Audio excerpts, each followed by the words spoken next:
कहानी की शुरुआत आइसलैंड के एक गांव से होता है, जहां हमें दिखाया जाता है कि कुछ घोड़े बर्फ के ऊपर चलते हुए अपने घर की तरफ जा रहे होते हैं। फिर अचानक से उनके दरमियान एक अजीब सा दिखने वाला मखलूक आ जाता है, जिसे देख वो सारे घोड़े काफी डर जाते हैं और वो वहां से भागने लगते हैं। के बाद सीन शिफ्ट हो जाता है और हमें एक फार्म को दिखाया जाता है, जहां काफी सारे भेड़ होते हैं। फिर हम देखते हैं कि वो अजीब सा दिखने वाला मखलूक उन भेड़ों के दरमियान आ जाता है, जिसे देख वो सारे भेड़ काफी डर जाते हैं और उनमें से एक बेहोश हो जाता है। इसके बाद हमें इंगवर और मारिया नामी एक कपल को दिखाया जाता है और ये दोनों उस फार्म का मालिक होता है। ये दोनों इस गांव में काफी पुरसुकून तरीके से अपनी जिंदगी गुजार रहे होते हैं। इन दोनों के पास कुछ खेत भी होते हैं, जहां वो सब्जियां उगाया करते हैं। दोनों की जिंदगी में सब कुछ ठीक होता है, बस एक चीज की कमी होती है। दरअसल इन दोनों के कोई बच्चे नहीं होते, जिसकी वजह से वो अक्सर परेशान रहते हैं। एक दिन वो दोनों बैठकर आपस में बातें कर रहे होते हैं। इतने में उनको उनके कुत्ते की भौंकने की आवाज आ जाता है। इस पर वो दोनों देखने जाते हैं और उन्हें पता चलता है कि उनकी एक भेड़ की डिलीवरी का टाइम आ चुका है।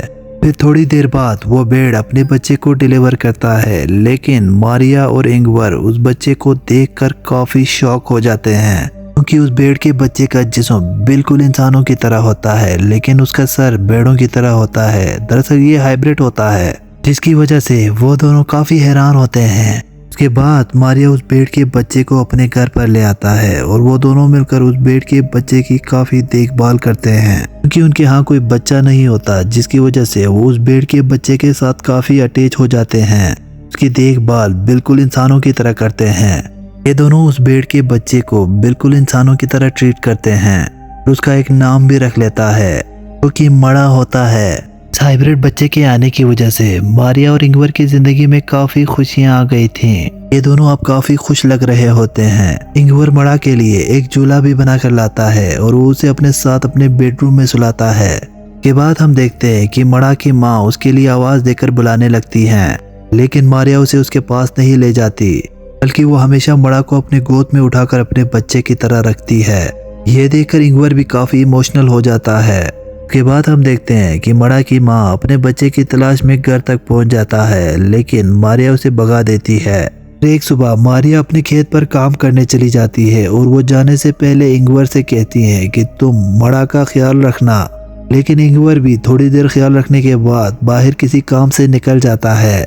वो गलती से घर का दरवाजा खुला छोड़ देता है और जब मारिया खेत से वापस आती है तो वो इंगवर से मड़ा के बारे में पूछते हैं। इस पर इंगवर कहता है कि मैंने मड़ा को घर पे ही छोड़ा था, लेकिन जब वो दोनों देखने जाते हैं तो मड़ा वहां पर नहीं होती, जिसे देख मारिया काफी परेशान हो जाती है।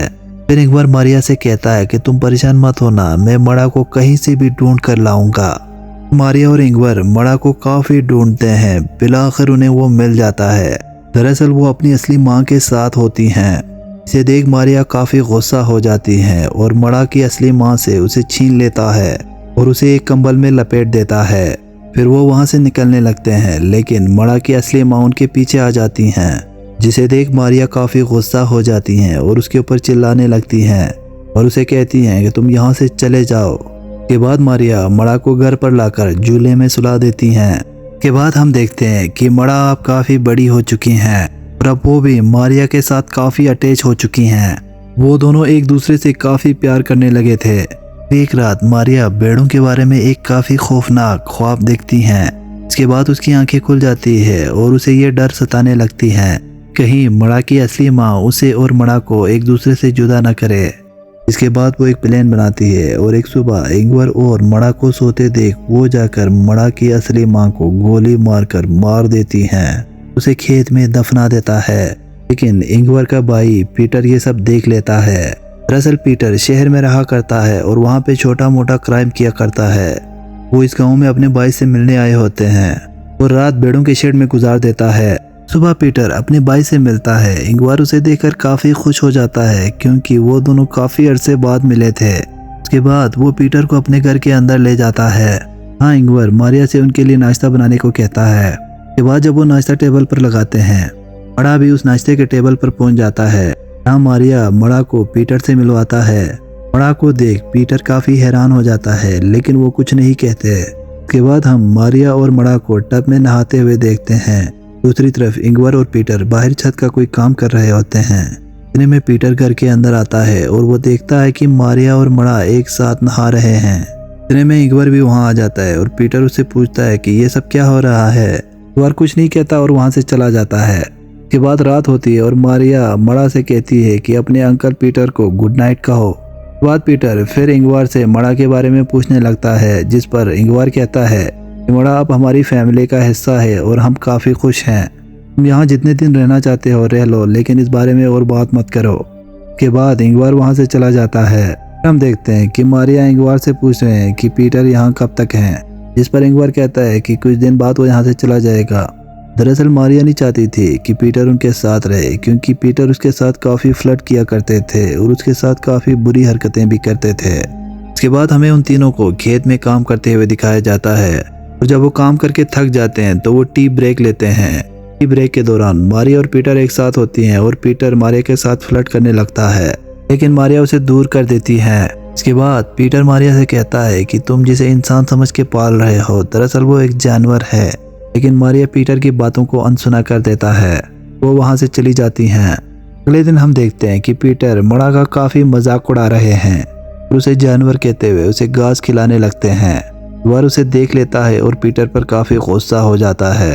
इसके बाद पीटर इंगवर से कहता है कि तुम जिसे इंसान समझते हो दरअसल ये एक जानवर है, लेकिन इंगवर उसकी बातों को सुने बगैर वहां से चला जाता है। अगली सुबह हम देखते हैं कि पीटर मारिया और इंगवर के रूम में आ जाता है और मड़ा को छुपके से अपने साथ ले जाता है। वो अपने साथ एक गन भी ले लेता है। मड़ा को घर से काफी दूर ले जाता है और उसके ऊपर शूट करने ही वाला होता है। मड़ा के चेहरे की मासूमियत को देखकर पीटर का दिल बदल जाता है। वो उसे शूट नहीं करते। वह जब मारिया की आंख खुलती है तो वो देखती है कि मड़ा झूले में नहीं है। वो डर कर बाहर उसे ढूंढने लगती हैं। इसके बाद वो देखती हैं कि मड़ा पीटर के गोद में सो रही है। इसके बाद उसे लगता है कि पीटर ने भी उसे एक्सेप्ट कर लिया है।